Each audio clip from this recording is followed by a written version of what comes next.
របស់អាដាមលោកជំទាវអ្នកអង្គញាលោកអង្គញាលោកជំទាវអត់លោកលោកស្រីនិងកញ្ញាទាំងអស់ដែលបានចំណាយនៅពេលវេលាដ៏មានតម្លៃចូលរួមនៅក្នុងកម្មវិធីអាពាហ៍ពិពាហ៍នៅក្នុងរាត្រីនេះផងដែរ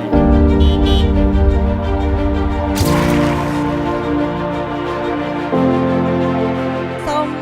អរគុណដល់បងប្អូនមិត្តភក្តិទាំងអស់ដែលចូលគាំទ្រក្នុងពិធីអាពាហ៍ពិពាហ៍នេះហើយខ្ញុំសូមអរគុណជាខ្លាំងអស់ពីបេះដូងនៅការគាំទ្រទឹកចិត្តរបស់ខ្ញុំហ្នឹងហើយមិត្តភក្តិដ៏ល្អរបស់ខ្ញុំហ្នឹងហើយខ្ញុំសូមអរគុណជាខ្លាំងចាសូមតែលើកក្តីស្រឡាញ់ចំពោះបងប្អូនទាំងអស់ចាខ្ញុំសូមថ្លែងអំណរគុណជាអតិបរមាចំពោះការចូលរួមលើកទឹកចិត្តដល់អាពាហ៍ពិពាហ៍នៃកូនប្រុសកូនស្រីរបស់ខ្ញុំទាំងពីរហើយសូមជូនពរសុខភាពល្អនិង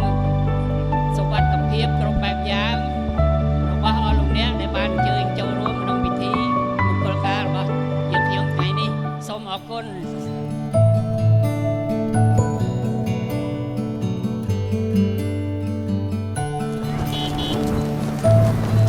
សូមអរគុណដល់ភ្ញៀវកិត្តិយសទាំងអស់ដែលបានចូលរួមក្នុងពិធីការកូនពៅស្រីពៅរបស់ខ្ញុំសូមអរគុណច្រើនហើយជូនពរកូនខ្ញុំឲ្យបានសុខភមង្គលទៅអនាគតរុងរឿងសូមអរគុណ